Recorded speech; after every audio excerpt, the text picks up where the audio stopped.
Ada yang tersentuh baca kulhu, tapi dia bingung pada sholawat.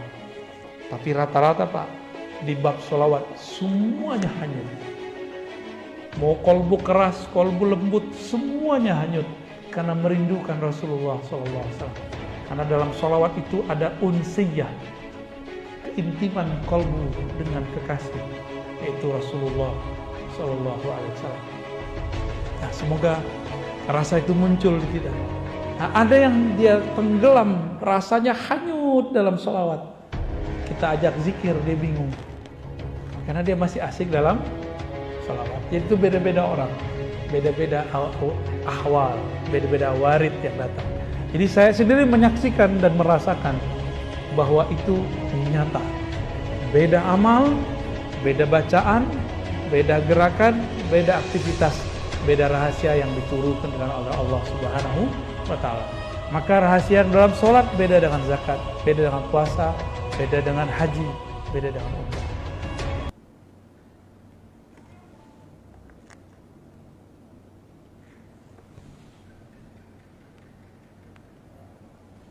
Di sini ada beberapa penjelasan panjang ya. Tapi kalau saya bacain penjelasannya, hikmahnya nggak banyak dapat Pak. Kita cukupkan ya. Hikmah baru aja lagi. Hikmah keberapa nih? 6. Udah 6 ya? 8 per 6. Tadi 1, 2, sekarang yang ketiganya. Ya, hitung aja Pak ya. Tanawwa'at ajnasul a'mali litanawwu'i waridatil ahwali. Tanawwa'at, bermacam-macam jenis amalan, ajnas, jenis. Jadi jenis itu dari bahasa Arab. Jinsun, jins. Pakai jins gak Pak? Itu beda lagi ya. Jins itu bacanya ya. Kalau ini jinsun, jim nun sin. Jenis bahasa Indonesia. Genus dalam bahasa pengetahuan lama ya. Tanawwa'at. Kenapa bermacam-macam amalan itu? Kenapa amalan itu gak kayak malaikat? Malaikat itu yang sujud aja. Ada malaikat itu dia kalau ibadah dari awal penciptaan itu cuma ruku. Nabi ditanya, wahai Rasulullah, apakah zikir yang paling utama? Apa kata Nabi?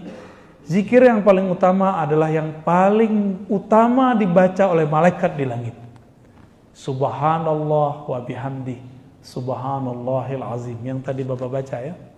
Subhanallah wa bihamdi, subhanallahil azim. Jangan pakai terjemahan, pakai makna dari saya.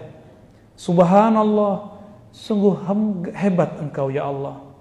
Wa bihamdi, engkau maha terpuji ya Allah. Subhanallah, subhanallah bihamdi, subhanallahil azim. Sungguh hebat engkau ya Allah. Engkau maha agung ya Allah. Itu maknanya. Kalau kita menerjemahkan maha suci, kayaknya ada yang perlu disuci-sucikan. Emang Allah butuh disucikan? Enggak. Jadi terjemahan ini kan terjemahan masa lalu. Abad-abad tahun 1600, berarti abad 17 ya. Oleh Syekh Abdul Rauf As-Singkili, subhana itu diartikan maha suci. Ini harus direvisi, karena di zaman itu maha suci itu artinya maha hebat, kalau versi kita sekarang. Nah, jadi harus diganti tuh istilahnya. Di zaman itu orang ngerti maksud maha suci. Di masa sekarang maha suci itu terjemahannya adalah maha hebat. Ya. Dari mana kita tahu? Bapak kalau ketemu orang Arab yang benar Arabnya, kalau dia melihat sesuatu yang menakjubkan dia bilang subhanallah, gitu. Ya. Melihat yang cantik sekali atau gagah sekali itu dia bilang subhanallah, gitu. Ya. Saking dia merasa hebat banget ini. Kok ada orang secakap ini gitu. Atau dia menyaksikan suatu kejadian yang di luar logika dia akan ngomong apa? Subhanallah. Itu orang Arab. Lain dengan Masya Allah, beda lagi. Mungkin nggak dalam semalam orang pindah kota tanpa pakai pesawat, tanpa pakai bus, tanpa pakai alat dari Jakarta ke Surabaya dalam waktu cuma sedetik. Cek. Mungkin. Tapi kalau terjadi kita bilang apa? Subhanallah, ajib gitu ya. Ajib itu bahasa Arab tapi ala Betawi, Pak. Ya, bahasa Arab tapi rasa Betawi. Ajib. Orang Arab juga bingung, padahal ajib itu dalam bahasa Arab itu artinya aneh loh gitu. Di bahasa kita ajib menjadi luar biasa. Maka subhanallah itu artinya sungguh hebat.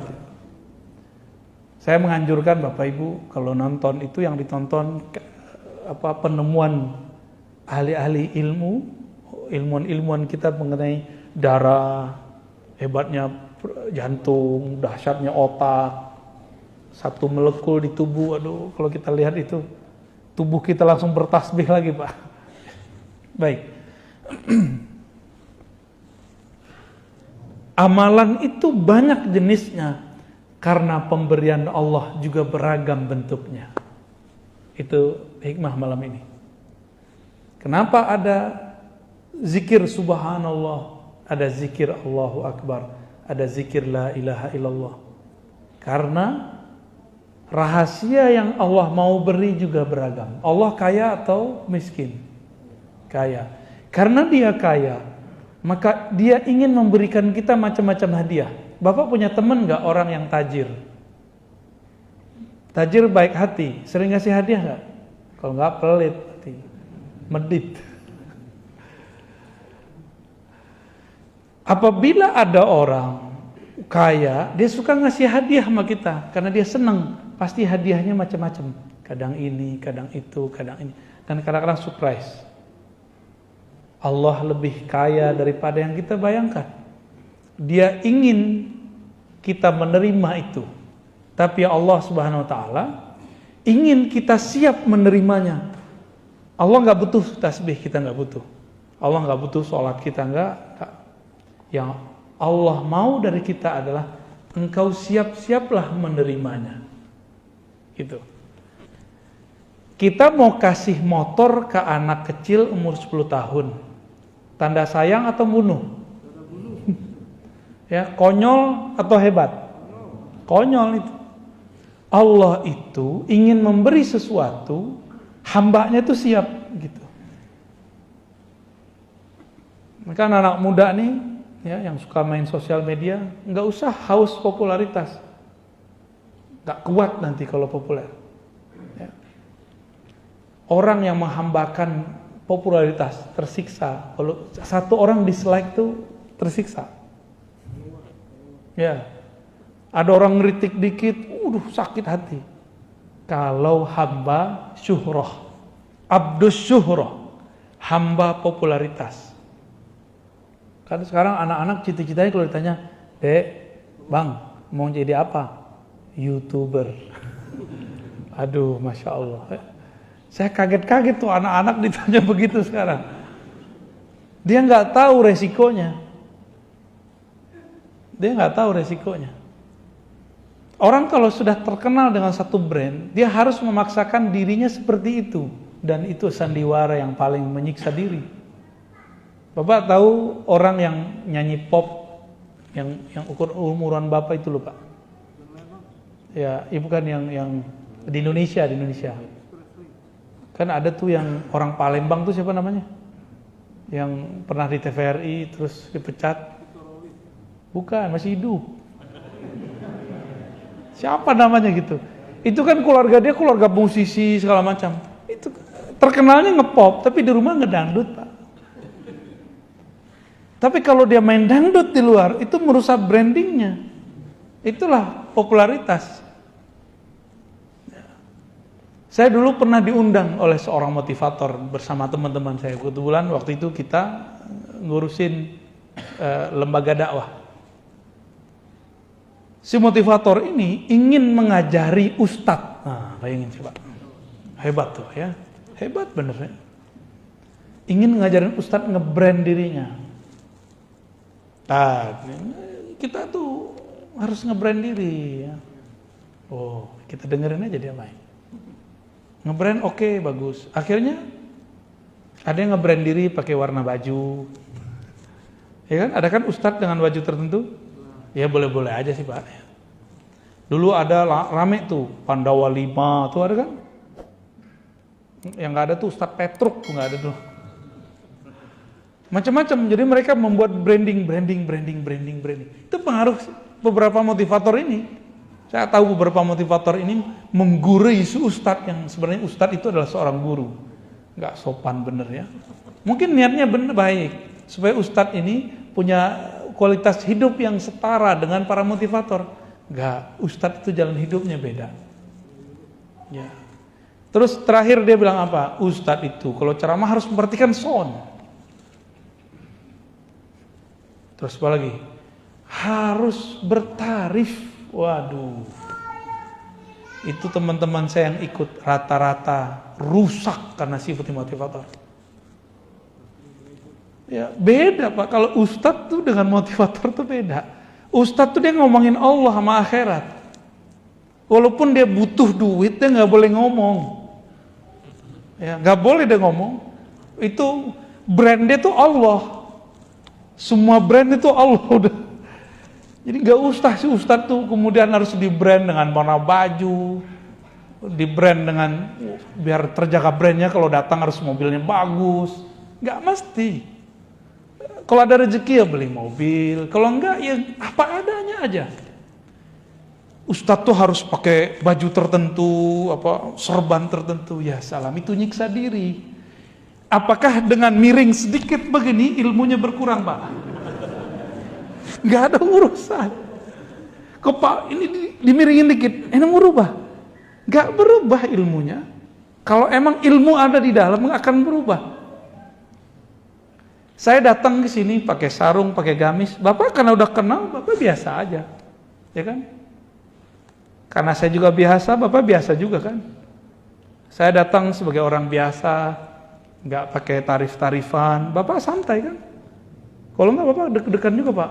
Kita udah bayar nih, udah panjer nih, deg-degan juga. Maka di Quran di surat Yasin itu jelas kalam Allah. Ittabi'u man la yas'alukum ajra. Ikutilah orang yang tidak minta tarif. Mereka lah orang-orang yang dapat hidayah. Kalau bahasa Imam Malik, wa ma lillahi baqiyah. Suatu karir, karya, kinerja, dakwah karena Allah pasti kekal. Kita ini gak ada yang sempurna Pak. Tapi kalau kita nempel kepada Allah, sempurna jadinya. Semua kita punya dosa, tapi kalau kita nempel kepada ampunan Allah, kita diampuni oleh Allah. Salat kita gak ada yang bagus, tapi kalau kita nempel kepada ridha Allah, Allah akan baguskan salat itu. Ya. Ketika seseorang baca Alhamdulillah, maka akan ada suatu kondisi di kolbunya kalau dia berkoneksi dengan Allah. Pahami dulu makna Alhamdulillah. Alhamdulillah artinya thanks God. Ya, syukran ya Allah. Terima kasih ya Allah. Semua pujian itu milikmu ya Allah. Allah itu dipuji sebagai tanda terima kasih. Maka ditulislah segala puji. Kalau dia masuk sebelah kan puji Tuhan ya. Akhirnya sama-sama garing. Ini baca Arab, ini baca terjemahan. Sama gak sama garing. Menurut saya cukup kita katakan terima kasih ya Allah. Itu lebih dahsyat. Ya, syukran ya Rabb. Itulah rasa syukur. Syukur ya Allah gitu artinya. Kalau baca Allahu Akbar, apa yang dirasakan? Ya Allah, Engkau besar, kami kecil. Kalau kita bawa pikiran banyak mau sholat, cukup baca takbir. Bapak manai takbirnya. Itu semua pikiran kita langsung mengecil. Yang besar hanyalah Allah Subhanahu wa ta'ala. Kita punya banyak masalah sebelum sholat. Setiap hari ada masalah nggak? Ya, bener. Setiap hari ada masalah ya. Bener. Ada yang nggak punya masalah tiap hari? Pasti punya masalah. Masalah Bapak Ibu nih banyak nih, nggak usah curhat ke siapa-siapa. Ya, nggak usah curhat ke ustadz, nggak usah curhat ke teman, nggak usah. Curhat kepada, cukup katakan Allahu Akbar, ya Allah masalahku banyak, tapi Engkau ampunan rahmatnya, bantuannya lebih banyak, jalan keluarnya lebih banyak. Itu selesai cepat itu Pak. Selesai cepat itu. Jadi kita ini mentok karena kita jalan lewat jalan buntu. Coba mundur dulu, kan nggak mau mundur. Mundur, cari yang baru. Maka zikir itu membuat orang mau mundur dari kesalahannya supaya maju mencari yang benar. Itu yang disebut taubat. Ya. Jadi pribadi taubat itu bukan pribadi yang sering baca astagfirullah, astagfirullah, astagfirullah. Itu namanya bacaan istighfar. Ya. Taubat itu pribadi yang tidak menyalahkan siapa-siapa, tapi dia menyalahkan dirinya. Dia pakai GPS, salah GPS nih. Ya bukan begitu. Kenapa dia nggak mau nanya sama orang? Ini kan udah tahu ada orang, nanya ke GPS. Apalagi zikirnya, sholawat. Sholawat itu mencakup zikir-zikir yang ada. Jadi kalau saya sholawat, Bapak Ibu, Bapak sholawat, itu tadi zikir kita yang tadi kebawa semua sama dia. Kenapa? Saya mau tanya Pak, sholat kita zakat ya, Allah zakat nggak? Allah sholat nggak? Allah haji nggak? Allah umroh nggak? Allah puasa nggak? Tapi Allah sholawat nggak? Berarti sholawat spesial nggak? Di saat seseorang bersolawat, dia sedang satu frekuensi dengan Allah. Itulah fana, lebur dalam cinta. Maka dia bersolawat. Solawat itu artinya, ya Allah, sampaikan cinta kami kepada Nabi Muhammad. Kalau terjemahannya, ya Allah turunkan rahmat ke Nabi Muhammad. Emang Rasulullah masih butuh digituin? Enggak. Ini saya kasih artinya Pak ya. Apa arti solawat? Ya Allah, sampaikan cinta kami kepada Rasulullah Sallallahu Alaihi Wasallam. Baru tuh ada rasa tuh ketika bersolawat. Jangan nerjemah lagi sholat, tapi maknai sholat itu. Itu aja bedanya kalau kita belajar hikam dengan belajar terjemah. Saya yakin kalau orang sini belajar terjemah, 2 kali pertemuan kabur.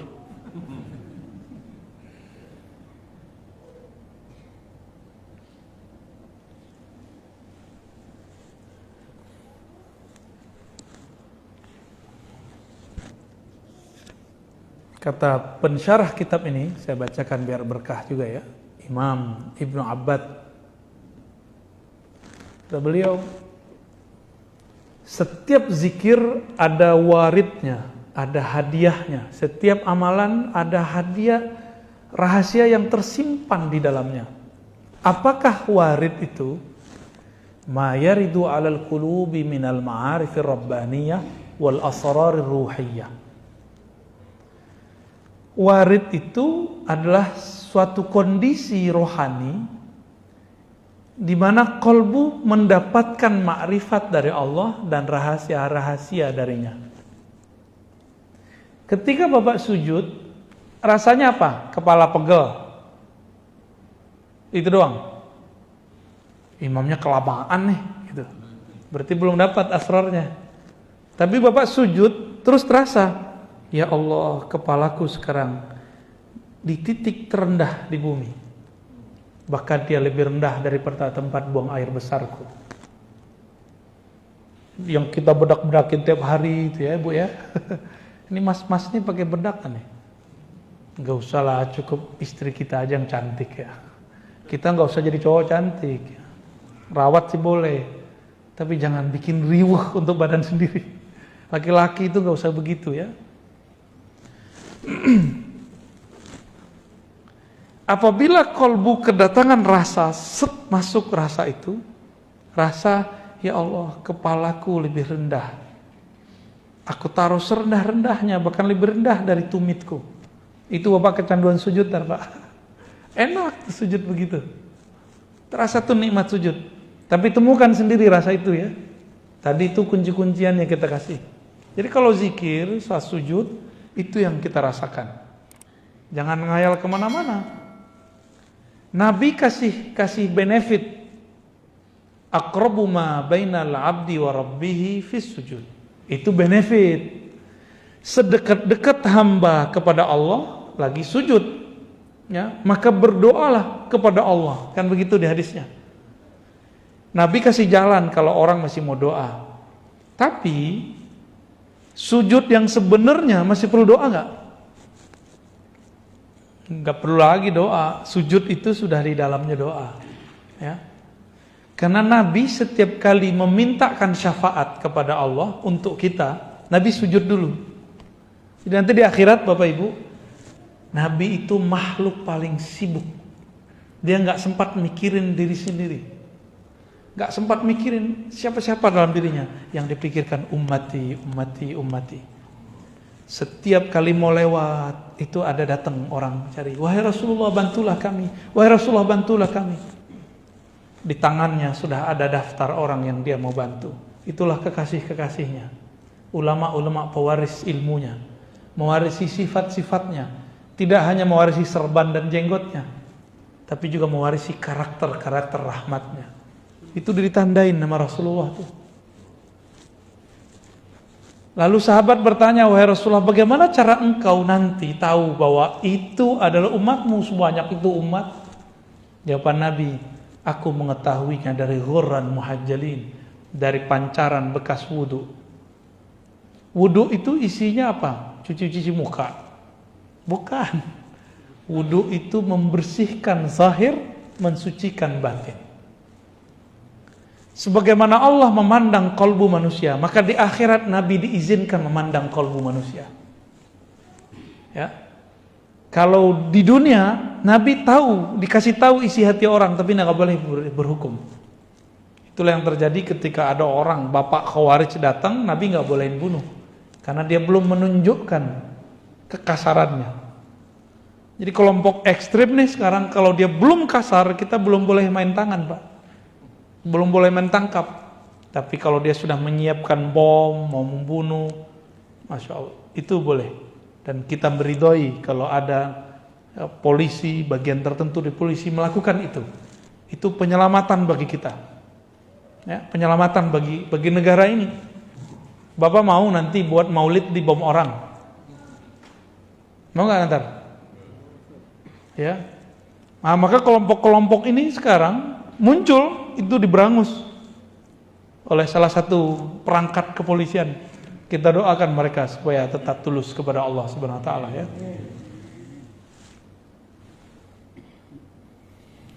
Salat ada rasa di situ, ada rahasia. Zakat ada lagi rahasianya. Ada nggak di antara kita datang ke orang susah terus ngasih langsung? Ada nggak? Kalau ada, ngerasain nggak merindingnya waktu dia berdoa? Senangnya bukan main. Nanti cobain Pak ya. Jangan sombong ngundang-ngundang fakir miskin ke rumah. Itu paling nggak suka tuh ya. Mohon maaf Pak kalau pernah melakukan. Bapak belagu itu namanya. Dia udah miskin, udah yatim piatu, udah susah. Dia harus menghancurkan egonya lagi untuk datang ke rumah kita. Terus kita kasih amplop, belagu amat. Kayak bakal kaya selama-lamanya aja ya. Kalau benar mau ngasih, datang ke mereka atau ajak mereka kemana. Jangan bawa mereka ke rumah kita. Kecuali Bapak mau ajak mereka, yuk nginep sehari semalam di rumah saya. Rasain nikmatin nih rumah gede gitu misalnya. Kalau gitu nggak apa-apa. Datang pengen sukses, minta doa, ngasihi cuma 500.000. Pengen dunia akhirat, ya salam. Apalagi hafiz-hafiz Quran, cemen amat antum, mau cuma dibayar 500.000 terus khataman di situ, ya salam ya. Terlalu rendah itu Quran khataman begitu. Kalau mau khataman, khataman aja ya. Jangan cuma dengan duit-duit segitu kemudian kita merusak waridnya. Jadi apa yang membuat zikir-zikir amalan ini terhambat? Jadi sir dari Allah mau turun, rahasia dari Allah mau masuk ke dalam kolbu, tapi terhalang. Karena di kolbu kita paling dalam, kita meniatkan amal itu bukan untuknya. Gitu.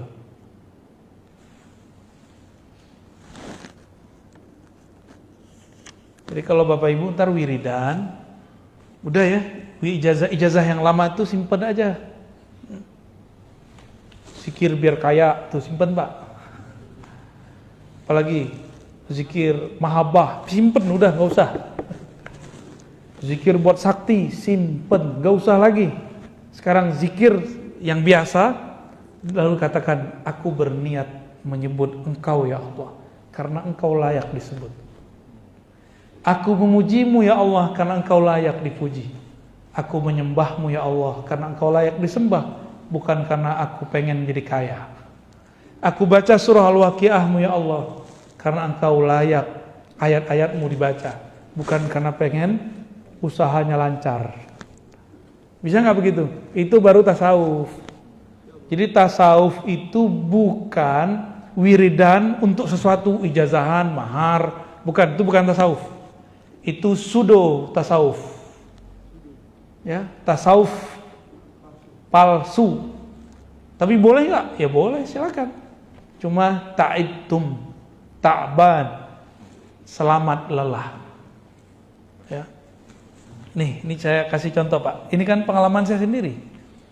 Saya baca surat tertentu, ayat tertentu, dengan angka tertentu, supaya saya dapat rezeki besok. Atau besoknya lagi. Udah selesai semua wiridannya ribuan. Sampai nggak ngantuk-ngantuk. Nggak tidur-tidur dan kita ngantuk-ngantuk. Ditunggu besok, nggak datang-datang batu rezeki.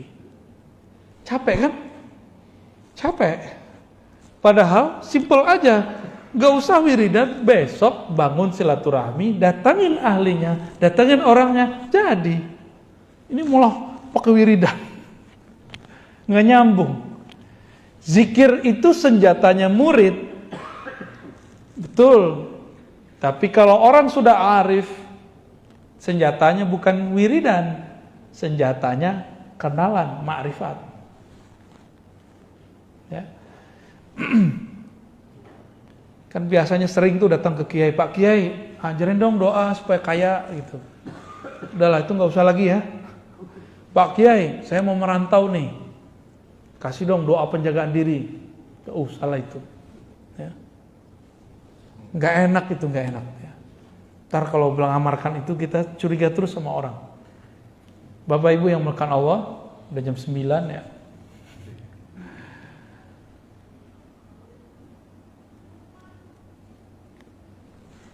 Ketika warid itu datang, kadang-kadang berefek. Ada orang tuh tiba-tiba rajin ibadah. Ada ketika datang sir itu, dia nangis. Ada yang ketika datang rasa itu, dia rindu. Nah, dan itu kita praktekin Pak. Di sini nggak ada yang ikut talqin zikir kemarin ya. Kita ketika talqin zikir waktu di Ciputat, didik doang ngajinya. Nah, yang talqin di Ciputat, di dekat UIN. Pas syahadat, ada yang merasakan sesuatu, tapi tidak merasakannya waktu baca Fatihah. Ada yang waktu Fatihah merasakan sesuatu, tapi tidak merasakannya saat istighfar. Ada yang menangis-nangis dalam istighfar, tapi kebingungan ketika baca Qul Huwallahu Ahad. Ada yang tersentuh baca Qul tapi dia bingung pada sholawat. Tapi rata-rata Pak, di bab sholawat semuanya hanyut. Mau kolbu keras, kolbu lembut, semuanya hanyut karena merindukan Rasulullah SAW. Karena dalam sholawat itu ada unsiyah, keintiman kolbu dengan kekasih, yaitu Rasulullah SAW. Nah, semoga rasa itu muncul di kita. Nah, ada yang dia tenggelam, rasanya hanyut dalam sholawat. Kita ajak zikir, dia bingung. Karena dia masih asik dalam sholawat. Jadi itu beda-beda orang. Beda-beda ahwal, beda-beda warid yang datang. Jadi saya sendiri menyaksikan dan merasakan bahwa itu nyata. Beda amal, beda bacaan, beda gerakan, beda aktivitas, beda rahasia yang diturunkan dengan oleh Allah Subhanahu wa taala. Maka rahasia dalam sholat beda dengan zakat, beda dengan puasa, beda dengan haji, beda dengan umrah.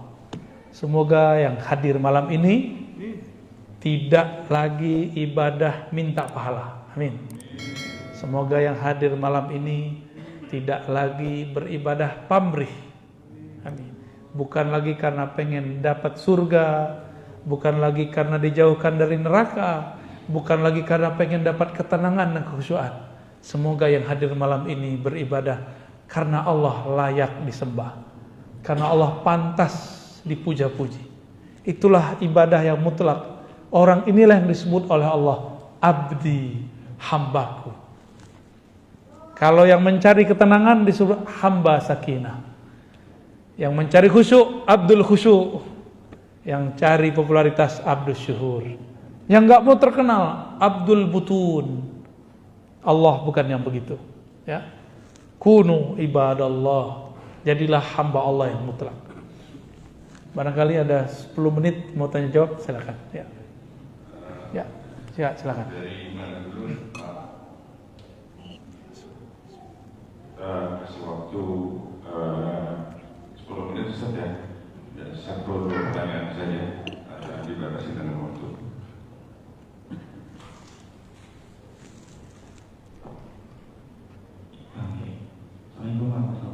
Assalamualaikum. Terima kasih Buya. Semoga sehat terus. Amin, amin ya Rabb.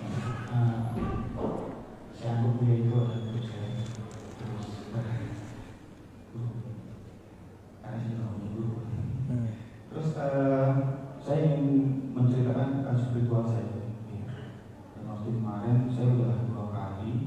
Dan terakhir kemarin itu berkat Buya saya amalkan salat itu wajib. Pertama-tama itu salat itu wajib. Jadi salat itu saya adalah sebelum tidur. Dari dulu, kalau dulu saya mulai setelah salat tadi. Cuma kenapa pada saat itu 2 sekali kemarin bukan yang lalu itu seperti saya itu sampai kaki gemetar, terus benar-benar kayak ketakutan. Oke, itu setan. Oke, baik. Oke. Kalau kita sholat pejamkan mata, itu seakan-akan kita sujud atau ruku, tapi ada sesuatu lagi yang mengikut kita. Oke. Baik, baik. Assalamualaikum warahmatullahi wabarakatuh. Yang pertama, pas mau witir merasakan sesuatu, ya. Pas lagi sholat witir, ya. Itu namanya warid. Warid. Cuma karena kolbunya belum siap, takut. Ya. Tapi kalau kolbunya siap, itu nggak akan takut.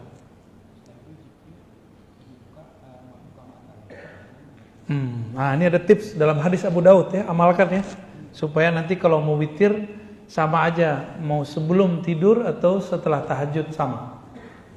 Dalam hadis Abu Daud diajarkan kalau mau qiyamul lail, bacalah 10 kali subhanallah, subhanallah wa bihamdi, atau subhanallah aja 10, alhamdulillah 10, Allahu akbar 10, la ilaha illallah 10. Itu namanya conditioning.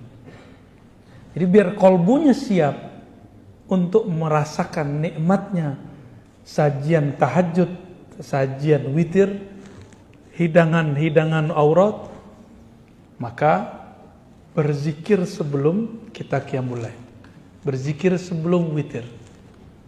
Ya, apa tadi? Subhanallah, alhamdulillah, masing-masing. Jadi jangan subhanallah, alhamdulillah, bukan.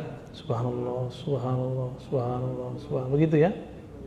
Alhamdulillah, alhamdulillah, alhamdulillah. Terus Allahu Akbar, Allahu Akbar, la ilaha illallah, la ilaha illallah 10 kali. Rasakan Pak, nanti sholatnya akan lebih stabil. Nanti takutnya hilang, insyaallah, ya. Saya ijazahkan cara mengamalkannya.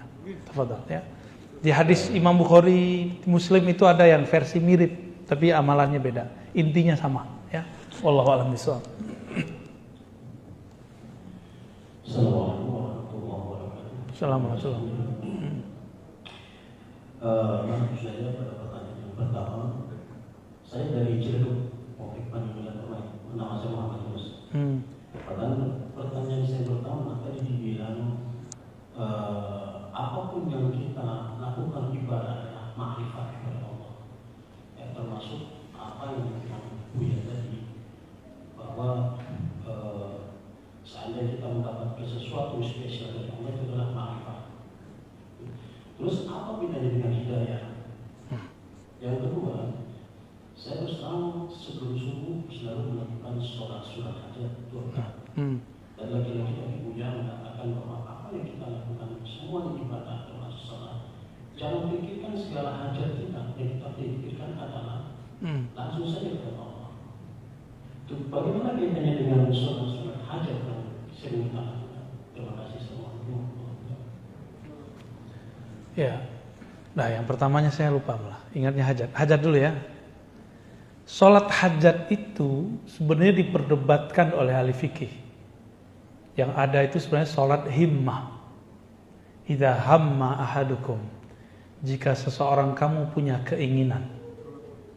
Atau hamma berarti punya urusan. Itu arti hamma.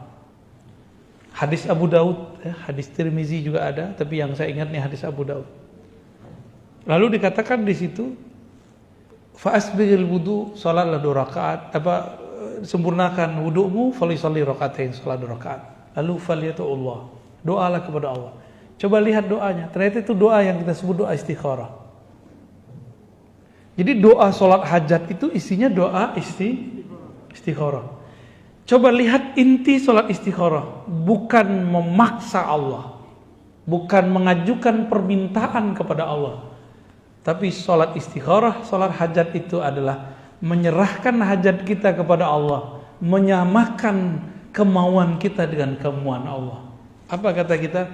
Ya Allah, jika dia baik bagiku, maka jadikanlah dia milikku, dekatkan dia kepadaku, dan takdirkan dia menjadi ya begitu. Itu nggak hanya pasangan loh Pak ya, kerja, urusan, proyek, sama semua. Artinya apa? Kita tidak maksa Allah, tapi kita bertanya, ya Allah, ini baik atau bukan? Jika baik, jadikan, mudahkan. Jika tidak, maka jauhkan. Berarti masih ada kita nggak di situ? Nggak ada. Maka sholat hajat itu bukanlah kita memaksa Allah atau ngasih tahu Allah dengan hajat kita. Tapi sholat hajat itu konfirmasi. Ya Allah, ini hajatku baik apa enggak? Gitu ya. Baru denger antum ya. Selama ini kita kata kiai, kata ustadz, kalau ada hajat sholat 2 rakaat, minta kepada Allah. Ya itu benar. Tapi ada yang lebih benar, ini dia nih. Isi dari sholat hajat istikharah adalah mengkonfirmasi kepada Allah hajat kita baik atau tidak. Kalau untuk kabul gampang bagi Allah. Tapi baik buruk itu yang mau kita mintai kepada Allah Subhanahu wa taala. Dan itu berat loh Pak, kalau kita senang sama seseorang nih, terus kita bilang, jika dia baik, wah itu senang tuh. Maka mudahkan ya Allah, takdirkan ya Allah, senang. Bapak udah coba belum? Orangnya kita cintai, terus kita bilang, jika dia tidak baik bagiku ya Allah, maka ini susah tuh ngomongnya tuh. Bener gak? Tuh. Itu ilmu Pak, sebenarnya itu makrifat sebenarnya, tapi kok nggak ada yang menjelaskan selama ini. Ketemu di hikam, kata Ibnu Athaillah Sekandari rahmatullah alaihi wa qaddasallahu sirrah. Ciri-ciri doamu langsung dikabul, itlaqul lisan. Lisanmu ringan untuk mengatakannya. Itu ciri-ciri kalau itu udah diterima di sono. Bahkan Ibnu Athaillah nggak ngomong begini, padahal dia mau ngomong begitu Pak. Sebenarnya doa kamu itu Allah juga yang bisikin. Allah bisikkan kepada kamu, tapi kamu harus menjadi hambanya. Gimana caranya? Memintalah kepadanya. Tapi nolkan dirimu. Tiada kehendakmu kecuali kehendaknya. Tiada keinginanmu kecuali keinginannya. Tiada cintamu kecuali cintanya. baru bener tuh cinta kepada Allah. Kalau enggak gombal namanya. Barangkali itu ya, Pak. Yang pertama tadi apa? Ma'rifat sama hidayah. Hidayah itu baru awal dari nur. Kalau ma'rifat itu puncaknya nur. Berarti hidayah itu puncaknya apa? Ma'rifat. Jadi orang-orang yang dapat ma'rifat, dialah yang bisa bagi-bagi hidayah. Maka di Quran itu dibagi dua. Kadang Nabi disebut innaka la tahdi man ahbabta. Kamu tidak dapat memberi hidayah siapa yang kamu mau. Itu ma'rifat maksudnya. Ya. Tapi di ayat yang lain justru dikatakan engkaulah yang memberi mereka petunjuk. Man dalla ala khairin kafa'ili. Siapa yang menunjukkan suatu kebaikan, suatu petunjuk kepada orang, maka dia sama dengan melakukannya. Jadi ada hukum hakikat, ada hukum syariat di situ. Ya, hakikatnya hidayah itu ma'rifat awalnya, tapi syariatnya bukan. Syariatnya dia sebuah ilmu, sebuah pengetahuan, sebuah teori, sebuah sentuhan, kira-kira begitu. Wallahu a'lam bishawab. Ya. Cukup ya? Nanti ada pertanyaan lagi di bulan depan. Ya. Baik Bapak Ibu yang melakukan Allah. Nah, maka lain kali kalau mau pakai kertas lebih cepat. Ya. Nanti kita jawab sependeknya. Ya. Bapak Ibu yang melakukan Allah, sahabat-sahabat, teman-teman semuanya. Saya yang mengajar ini bukanlah orang yang suci, bukan orang yang sempurna.